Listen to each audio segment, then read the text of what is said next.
उत्तर भारत के एक छोटे से कस्बे बैजनाथपुर में आरती नाम की एक लड़की पैदा हुई थी।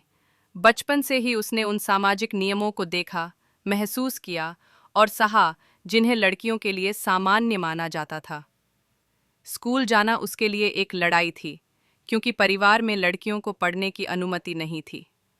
आरती के पिता एक दुकानदार थे और माँ घरेलू महिला। माँ ने कभी स्कूल का मुंह नहीं देखा था और चाहती थीं कि कम से कम उनकी बेटी अपने सपनों को जी सके। लेकिन पितृसत्तात्मक सोच ने आरती को कई बार रोका। फिर भी वो अपनी माँ के दिए 2 पन्नों वाले पुराने डायरी में खुद ही पढ़ने की कोशिश करती।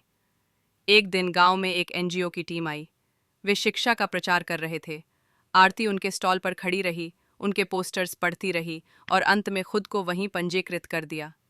ये उसकी पहली बगावत थी, शांति से लेकिन दृढ़ता से।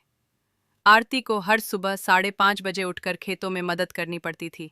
फिर वो स्कूल जाती और शाम को फिर काम। उसके पास किताबें कम थीं, लेकिन जिज्ञासा बहुत ज्यादा। वो अपनी दीवारों पर चार्ट्स बनाकर पढ़ती, पेड़ों की छाया में रिवीजन करती और पुराने अखबारों पर अभ्यास करती।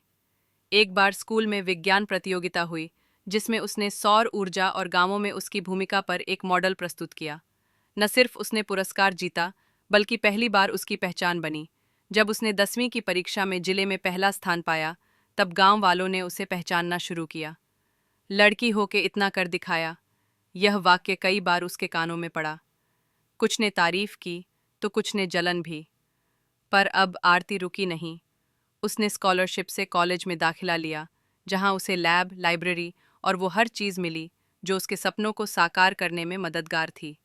वहां उसने नारी अधिकारों पर अध्ययन करना शुरू किया और देखा कि सिर्फ उसके गांव नहीं, पूरे देश में